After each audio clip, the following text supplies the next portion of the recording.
Rewmi 24 TV. les patriotes bu leen tiit bu leen ragal dama leen yàgg wax combat continué combat bi dañuy gañe ndam li dama leen yàgg wax ne combat bi continué te di ngeen dégg lu ngeen mës a dégg gis lu ngeen mës a gis bu leen tiit bu leen ragal addunaa mel noonu dañu nekk ci axiru zaman lu ngeen gis lu ñaaw bu leen jommee ne di ngeen gis lu ko gën a ñaaw lu ngeen gis lu baax da ngeen gis lu ko gën a baax ndax yàlla dafa bind lu baax bind lu bon te ana yant yàlla Ibrahima ana Namrud lu mu def lu baax rek teg na lu bon ci wetam moo tax lu bon bu leen jaaxal bu ko yéen ñu baax waaye nit ñu baax ñi lu bon bu mu leen jaaxal waaye nit ñu bon ñi lu baax dina leen yàgg jommal ndax fu ngeen bonee yaakaar ne lu baax amu fa ñu baax ñaa ngi xuus si nit ñu bon ñi di xamal ñi baax ñi ci biti àddina ku ko jël di ci ràcc kër jërëj da ngaa xamut fii lu fi waay ràcc jërëj di nga ne dett toog tey Ousmane Sonko ana Ousmane Sonko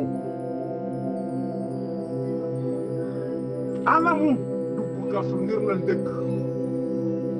dëgg day des kër fenn dëkk dóor la woon fayoo ko tas Macky Sall Ousmane Sonko da laa yàgg wax nii la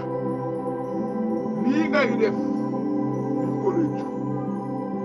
di nga dem ba dutu ci gis ci kenn ñi lay jey ngay xoddaliku di nga dem ba rëccu ko te wallaay dëkk la ana Barthélémy Dias xaj mbaam boobu Khalifa Sall yéen ñëpp ngeen wor ak ñi jege Ousmane Sonko ñu la ko war a wax am ñu ci wor xaalis mooy lan lu ngeen wor xaalis moo leen woon doylu rek wóor tey wóor ngeen ni seen kàddu yi ngeen di nëbb yëpp xam nañ ko jot nañ ko bi ngi suñu nopp yi waaye ana jaam doon jaam sang ko du tax mu set jaam rek lay doon jaam lay doon ba ba muy dee lu lay wax ngeen ko Ousmane Sonko waxu kaw waxu suuf mu muñ rek xam lépp ne pat dëgg ci tànkam kii moo mën a muñ waaye nag ku taxaw ba ne Seydina Muhammad laay def référence donc kooku macha allah moo tax yàlla may na ko xoolu Seydina Muhammad de mun na muñ ak jéggale waaye am na yoo xam ne nag Ousmane kenn du ko jéggale Macky Sall kenn du ko jéggale amnistie bu ko nangu tey bu ko nangu ëllëg négocier duñ ko nangu tey duñ ko nangu ëllëg ñi mu rey oustaz Ali Badara Ndao Fulbert Sagna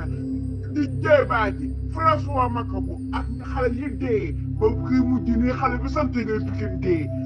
étudiant bi dee war a teral yaayam du dundee yaakaar Macky Sall li nga tas yaakaaru ndax yi moo bari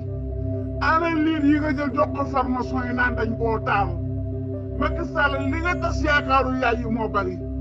Macky Sall tas jigéenu biir yi seen yaakaar toroxal leen Macky Sall dem nga ba jigéen pour ëmb fi Sénégal jëli la parce que ku ci ëmb yaa ngi yaakaar boo wusinee ñu jël ko yóbbu wala ñu ne dañ koo taal Kédougou ana seen village yi di ko taal ndax la phosphate zircon lépp Macky Sall ko def bandit fay bi muy def defe ne nit ñi la yow daf ñu oto bi yaraax ku ko taal naan ay terroriste di nga taal solo bon ba mu dugg sa biir sax yow Macky Sall barke Alxuraan ak ñi nga àndal Macky Sall yaa yées yaa bon yaa soxor yaa iñaan yaa yées yaa bon yaa soxor yaa iñaan yal na la yàlla toroxal yal na la yàlla wax ak yaa Macron ak képp koo nga yàlla ci sallallahu alayhi wa sallam yaa bon yaa yées